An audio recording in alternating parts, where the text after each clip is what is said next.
U.S. Constitution will be supplanted by the UN Charter and consigned to the ash heap of history, a useless relic of the past. All other UN conventions will take effect.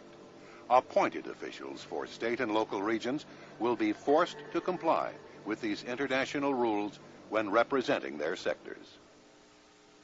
There is a fundamental dichotomy between the United States system and the United Nations system and almost every other system. And that fundamental dichotomy comes from the thunderous assertion in the Declaration of Independence. Men are endowed by their Creator with certain unalienable rights. We get our rights from God. And then they went on to say, to secure these rights, governments are instituted. So the United Nations comes along. The United Nations, no God. There's never been God at the United Nations. So where do rights come from? The international covenants on civil and political rights. And they go over and they list one after another after another. The right of peaceful assembly shall be recognized. No restrictions may be placed on the exercise of this right other than those imposed in conformity with the law. In other words, we pass a law, you don't have the right. The American system says rights come from God, says government should be limited, and then the Bill of Rights comes along and says Congress shall make no law respecting those fundamental rights. The difference between the U.S. system and the United Nations system couldn't be more obvious. Many years ago, when I was in high school and college, like millions of other Americans, I was an avid supporter of the United Nations. I believed all the many things that I had learned in grade school and in high school, that after World War II, the founders of the United Nations had come together to form this beneficent organization to create world harmony, brotherhood, peace, and understanding. And who could be opposed to that?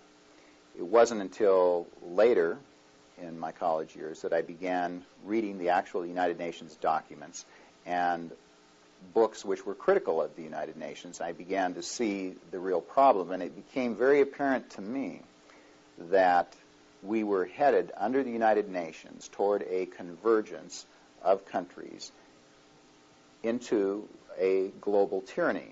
Thus the title for my book, Global Tyranny, Step by Step. We were under the United Nations and under the rubric of world brotherhood and understanding, marching into an intended tyranny, and it is happening piecemeal, gradually, step by step. Tyranny is something which is fastened upon a people incrementally, because most people have sufficient sense that they can recognize a tyrannical proposal when it's made explicitly before them. The American perspective, as articulated by James Madison, is that you discern abuses in principle and you prevent the abuses by denying the principle.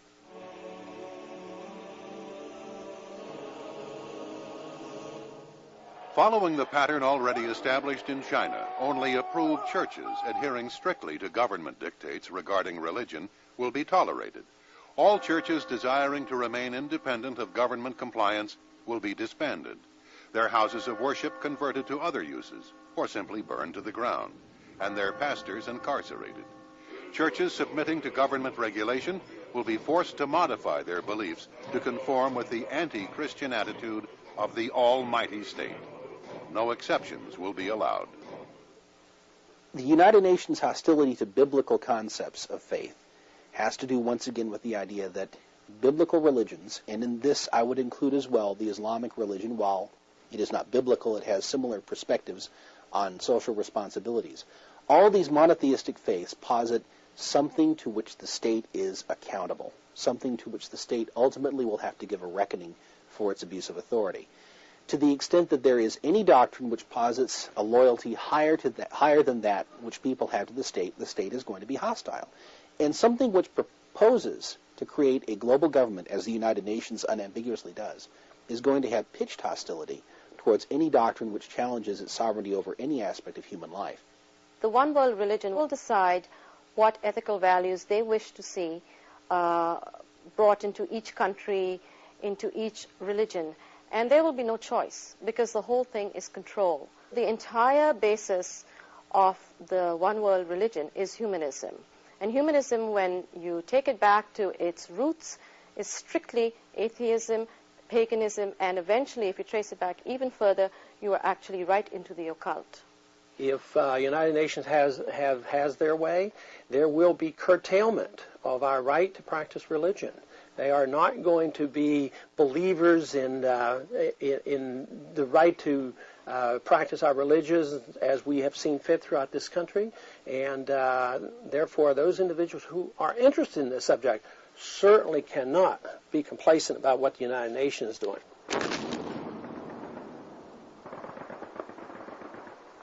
It is certain that these new UN rules governing the American people won't come without resistance. But by then, resistance will be futile.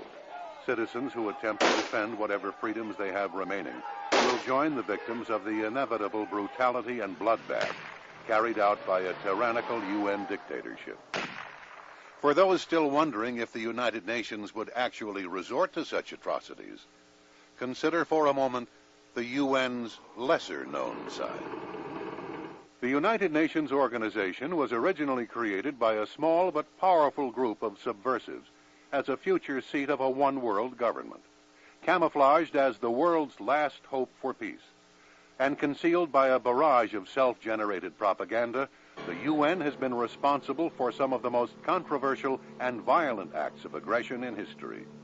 Since its founding in 1945, the UN has made gradual and significant progress toward the ultimate goal of its founders, world domination. Today, enormous in size and influence, the UN has a countless number of programs, agendas, and conventions ready to supersede the laws and practices of all nations, most certainly including the United States.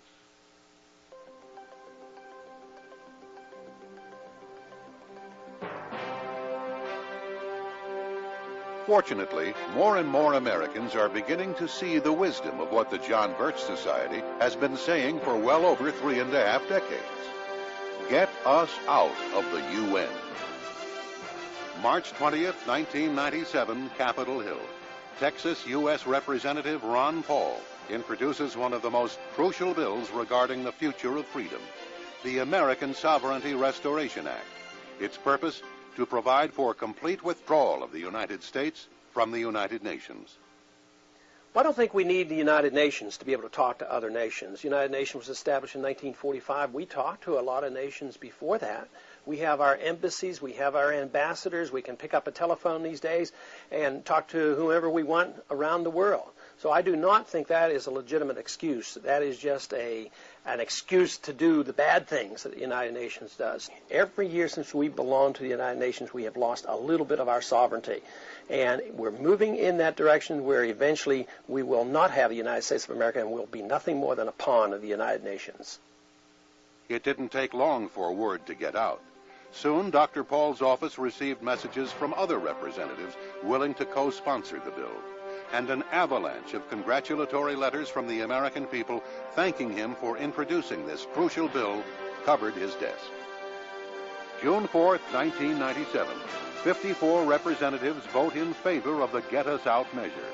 A few years ago, it was unlikely if 4 representatives would have supported it. Even though the measure didn't pass, the numbers are a solid indicator of the accelerated support for the United States' immediate withdrawal from the UN. And with the help of more and more Americans, Congress will again be forced to vote whether or not to get us out of the United Nations for good. The Congress tends to be political at times. They tend to respond to what they hear, and if they think there's enough people in their district that want them to vote a certain way, they all of a sudden will become interested. The American people are starting to wake up. I think we're making a lot of progress, and I predict we're going to get a lot more votes next time. Many Americans are working to influence Congress on important issues, several of which have been discussed in this program. Clearly, the Get Us Out issue stands above them all. For if we allow the UN to become an all-powerful government, victories in Congress will become meaningless, and the causes of single-issue activists will be permanently lost.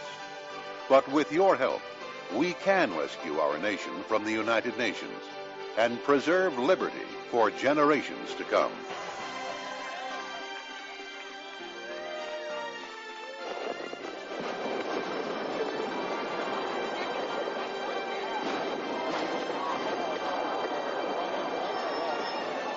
If Effective action is informed, organized action.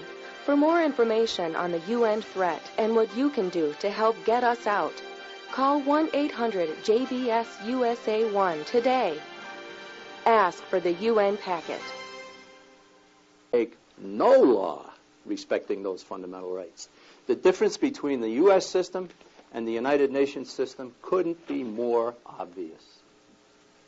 Many years ago, when I was in high school and college, like millions of other Americans, The U.S. Constitution will be supplanted by the UN Charter and consigned to the ash heap of history, a useless relic of the past. All other UN conventions will take effect. Appointed officials for state and local regions will be forced to comply with these international rules when Rights. We get our rights from God. And then they went on to say, to secure these rights, governments are instituted. So the United Nations comes along. The United Nations, no God. There's never been God at the United Nations. So where do rights come from? The international covenants on civil and political rights. And they go over and they list one after another after another. The right of peaceful... Presenting their sectors. There is a fundamental dichotomy between the United States system and the United Nations system and almost every other system. And that fundamental dichotomy comes from the thunderous assertion in the Declaration of Independence. Men are endowed by their Creator with certain unalienable assembly shall be recognized. No restrictions may be placed on the exercise of this right other than those imposed in conformity with the law. In other words, we pass a law, you don't have the right. The American system says rights come from God, says government should be limited, and then the Bill of Rights comes along and says Congress shall make